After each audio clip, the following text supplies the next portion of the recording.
मुदत सर के पास चल लेते हैं। मुदत सर, 24,000 का लेवल टूटा और विक्स में भी उछाल हमें देखने को मिला है। कहाँ देख रहे हैं आप बाजार को आप? Good morning ma'am and good morning all the viewers of finance ज्ञानी। देखिए 24,000 का ब्रेकडाउन हुआ। आज के सेशन में भी गैप डाउन ओपनिंग देखने को मिली, लेकिन अच्छी चीज नजर आई है। हम्म। 23,880 के पास से मार्केट में कुछ रिकवरी देखने को मिली है। देखिए 23,800 इंपॉर्टेंट सपोर्ट बना हुआ है, क्योंकि रैली जो हुई थी 24,400 तक, वो भी 23,800 के बॉटम के बाद ही रैली देखने को मिली थी। तो अब यहाँ पर करेक्शन में हो सकता है 23,800 इंपॉर्टेंट सपोर्ट का काम करे। तो और डिप यहाँ से कोई भी देखने को मिलता है, एक बाइंग अपॉर्चुनिटी रहेगा। लास्ट 23,800 जब तक ब्रेक नहीं हो रहा है, तब तक आपको अपनी लॉन्ग पोजीशन बनाकर रखनी है। और हमें ऐसा लगता है डिप में बाइंग करेंगे तो 24,200 250 तक बहुत जल्द देखने को मिल सकता है। अब जिस तरह के अनाउंसमेंट आ जाते हैं बीच बीच में, तो मार्केट का मोमेंटम थोड़ा सा गड़बड़ आता है। बट आप स्टॉक स्पेसिफिक देखेंगे, बहुत अच्छा एक्शन बना हुआ है। तो इसलिए इंडेक्स की तरफ डिप में बाय करने की सलाह है। 23,880 के आसपास लॉन्ग कीजिए। 23,800 के एसएल के साथ हमें टारगेट नजर आते हैं 24,200। 24,200 के टारगेट देखने को मिल सकते हैं। गिरावट में खरीदारी करने की सलाह मुदत सर की तरफ से दी गई है। अविनाश सर, इंडिगो की तरफ आपका ध्यान में लाना चाहूंगी। यहाँ पर रिजल्ट्स भी है और स्टॉक पे जो है 3.7% तक टूट चुका है। ये काउंटर आपको आगे आने वाले टर्म्स के लिए कैसा लग रहा है? देखिए शॉर्ट टर्म में तो जिस प्रकार से भी क्रूड की कीमतें बढ़ी है, क्योंकि सभी को पता है कि 60-65% जो एयरलाइन का कॉस्ट होता है वो बेसिकली क्रूड ऑयल का कॉस्ट होता है। अगर क्रूड का प्राइस बढ़ता है तो इनके लिए इनके खर्चे बढ़ेंगे, मार्जिन डेफिनेटली प्रेशर में आएगा। लेकिन एक बात हमको ये भी समझनी चाहिए कि इंडिगो कंट्री का सबसे बड़ा एयरलाइन है, 50% मार्केट शेयर है, सबसे ज्यादा एयरक्राफ्ट है। तो जिनका शॉर्ट टर्म व्यू है उनको अवॉइड करना चाहिए, क्योंकि मुझे लगता है कि क्रूड अगर $100 के ऊपर जाता है तो नेगेटिविटी और बढ़ेगी। लेकिन हाँ, जिनको साल सवा साल का इन्वेस्टमेंट करना है, मेरे ख्याल से टुकड़ों टुकड़ों में आप खरीद सकते हो, क्योंकि मुझे नहीं लगता है कि क्रूड हर वक्त ऊपर ही रहेगा, उसमें डेफिनेटली गिरावट भी आएगी। तो डेफिनेटली लॉन्ग टर्म के लिए एक अच्छा मौका है, लेकिन शॉर्ट टर्म ट्रेडर्स को अवॉइड करना चाहिए। शॉर्ट टर्म के लिए अवॉइड करना चाहिए। चलिए ठीक है। इसके अलावा मुझे सर कल का अगर हम सेशन देखिए तो कई सारे स्पेसेस में हमें नेगेटिव रिएक्शन देखने को मिला था। PSU bank is one of those spaces. इस पर आपका रुख क्या बन रहा है? अगर कोई एक स्टॉक पिक करना हो करंट लेवल पर, तो फेयर वैल्यूएशन के स्टॉक्स की है अभी पोर्टफोलियो में ऐड करने के लिए?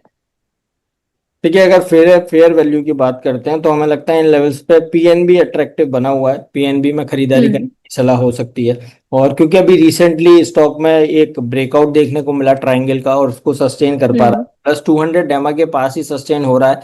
और पीएसयू स्टॉक्स अभी भी अच्छा कर रहे हैं। और हमें ऐसा लगता है पीएनबी में आगे 120 रुपए तक की अपसाइड मूव देखने को मिल सकता है। तो यहाँ खरीदारी भी करके चल सकते हैं। पोजीशन है, बने रहिए। एसएल रहेगा 106 का। चलिए ठीक है। पीएनबी काउंटर निकल करके आया है। इसके अलावा अविनाश सर, अपॉर्चुनिटीज की अब मैं बात करना चाहूंगी। इस पूरे मार्केट में मौके कहाँ पर हमें तलाशने चाहिए? मिड टू लॉन्ग टर्म का अगर पर्सपेक्टिव है तो किस स्पेस पर ज्यादा फोकस किया जाए?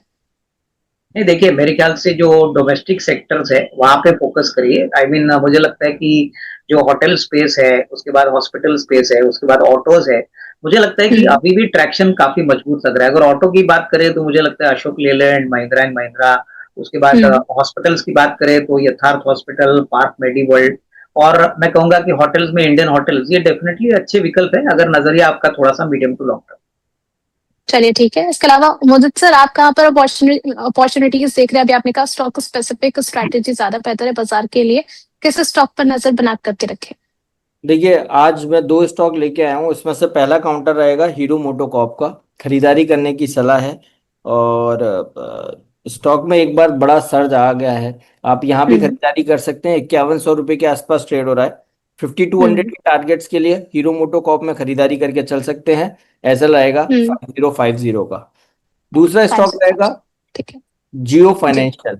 एक ट्रेडर फैंसी और ट्रेडर मार्केट का डार्लिंग स्टॉक है जियो फाइनेंशियल। 235 के आसपास ट्रेड हो रहा है। खरीदारी करने की सलाह है। 242 245 के टारगेट्स के लिए आप लॉन्ग करके चल सकते हैं। स्टॉप लॉस रहेगा 231 का। प्रीवियस स्विंग सपोर्ट से स्टॉक में आज बाइंग देखने को मिली है। ओवरसोल्ड टेरिटरी में काउंटर चला गया है, तो अच्छा चांसेस हैं यहाँ से अच्छे रिवर्सल के। तो खरीदारी करके चल सकते हैं 245 तक के अपसाइड मूव के लिए। एसएल रहेगा 231 का। ठीक है सर, थोड़ा सा टाइम होराइजन पे आप यहाँ पर क्लैरिटी दे दीजिए कि कितने लंबी अवधि तक के लिए हम ये टारगेट्स विटनेस कर सकते हैं, और अगर ये टारगेट्स आ जाते हैं तो क्या थोड़ा सा और टाइम होराइजन स्ट्रेच करके चलें इन काउंटर्स में तो सेफ प्ले रहेगा? देखिए ये सेफ ही है और लगता नहीं है कि 231 का ब्रेकडाउन होगा, फिर भी आप 3 से 4 दिन का तो नजरिया लेके ही चलिए। और ये मैक्सिमम टारगेट लेवल है, मैक्सिमम टाइम फ्रेम है, और हो सकता है 1 दिन 2 दिन के अंदर ही ये लेवल्स देखने को मिले। बट 3 4 दिन के नजरिए से जो लोग इतना होल्ड कर सकते हैं वही लोग पोजीशन बनाए, तो ये टारगेट्स देखने को मिल सकते हैं। चलिए ठीक है, तो दो काउंटर्स निकल कर के आए हैं, हीरो मोटोकॉर्प और जियो फाइनेंशियल। हीरो मोटोकॉर्प की बात करें, 5118 के लेवल पर ट्रेड होता हुआ नजर आ रहा है और 2.5% से ज्यादा की तेजी इस पे देखने को मिल रही है। दो टारगेट्स, एक टारगेट आपको दिया गया है 5200 का with stop loss of 5050, and the second counter is Jio financial services. 235 के लेवल पर ट्रेड होता हुआ नजर आ रहा है, 0.14% के अपसाइड के साथ में। यहाँ पर आपको दो टारगेट्स दिए गए हैं, 242 से लेकर के 245। सर स्टॉप लॉस यहाँ पर आपने 231 का बताया? यस। चलिए ठीक है, तो यहाँ पर दो हीरे निकल करके आए हैं। इसके अलावा लॉन्ग टर्म अगर आप इन्वेस्टमेंट के हिसाब से सोच रहे हैं तो अविनाश सर के पिटारे से भी कई सारे स्टॉक्स आपको बता दिए गए हैं। अब कुछ सवालों के साथ शुरुआत कर लेते हैं। दिलीप जी का सवाल सर चेन्नई पेट्रो को लेकर के आया है, 2 से 3 महीने का नजरिया है। मोदी जी क्या सलाह रहेगी आपकी? बहुत बढ़िया स्टॉक का सिलेक्शन किया है उन्होंने, चेन्नई पेट्रो अभी और रैली ये दिखाएगा, और आने वाले दिनों में इसमें 1450 तक के अपसाइड मूव एक्सपेक्टेड है। तो बिल्कुल जो पोजीशन है होल्ड करके चलने की सलाह दे रहे हैं। स्टॉप लॉस रहेगा 1290 का। ठीक है। अविनाश सर, E2E नेटवर्क, इस काउंटर पर आपकी राय क्या रहेगी? अगर किसी का निवेश का नजरिया है तो E2E काउंटर कैसा है? नहीं देखिए, E2E नेटवर्क का अभी जो लेटेस्ट Q1 का परफॉर्मेंस आ गया है, बहुत ही दमदार नंबर आ गए हैं। और ये एक ऐसी कंपनी है जो बेसिकली आर्टिफिशियल इंटेलिजेंस सेक्टर को रिप्रेजेंट करती है। मुझे लगता है कि नजरिया अगर आपका कम से कम साल 1.5 साल का है तो डेफिनेटली टुकड़ों टुकड़ों में आप यहाँ पे खरीद सकते हो। अच्छी खासी कंपनी है, ग्रोथ भी अच्छा है, और जिस प्रकार से AI का इन्वेस्टमेंट इंडिया में हो रहा है, डेफिनेटली E2E डेफिनेटली बेनिफिट करेगा। चलिए ठीक है, इसके अलावा ओरिएंट इलेक्ट्रिक ले सकते हैं मुदित सर, और टाइम फ्रेम क्या रखना है, और जानना चाह रहे हैं क्या ब्रेकआउट आया इसमें? देखिए बिल्कुल ब्रेकआउट आया, और आई थिंक ये स्टॉक हमने अपने क्लाइंट्स को भी रिकमेंड किया है और भी चैनल पर रिकमेंड किया है, और 170 के आसपास रिकमेंड किया है। और अब तो प्रॉफिट बुक करने का टाइम है, 190 तक के टारगेट्स हो जाए थे। और जिनका भी ये क्वेश्चन है वो जानते हैं कि 190 के टारगेट्स हमने सुझाए थे और आज वो हिट होते हुए नजर आए हैं। तो अभी इन लेवल्स पे बाय नहीं करना है, और थोड़ा सा डिप देखने को मिले वहां बाइंग अपॉर्चुनिटी मिलेगी। अदरवाइज तो जो लोग लोअर लेवल से लेके आ रहे हैं अभी तक, तो बिल्कुल यहाँ पर प्रॉफिट बुक करने की सलाह है। चलिए, इसके अलावा अविनाश सर, यहाँ पर आप पॉलिसी बाजार के बारे में बता दीजिए कि क्या यहाँ पर एंट्री करनी चाहिए। इसके अलावा मुदित सर, आप अडानी इंटरप्राइजेस का चार्ट देख करके बता दीजिए कि यहाँ पर इनको कुछ मुनाफा हो रहा है तो प्रॉफिट बुक कर लेना चाहिए, फिर होल्ड कर सकते हैं। नहीं देखिए, अगर आप पॉलिसी बाजार की बात करें तो लॉन्गर टर्म के लिए बहुत अच्छा विकल्प है, क्योंकि ऑनलाइन पॉलिसीज में अभी भी इंडिया का जो पेनिट्रेशन है वो बहुत कम है, और आने वाले सालों में ऑनलाइन रजिस्ट्रेशन, ऑनलाइन जो बिजनेस है वो बहुत बढ़ेगा। तो कहीं ना कहीं अगर नजरिया मीडियम टू लॉन्ग टर्म है तो डेफिनेटली इसको अपने पोर्टफोलियो में ऐड। ठीक है। इसके अलावा मुदित सर, अडानी इंटरप्राइजेस।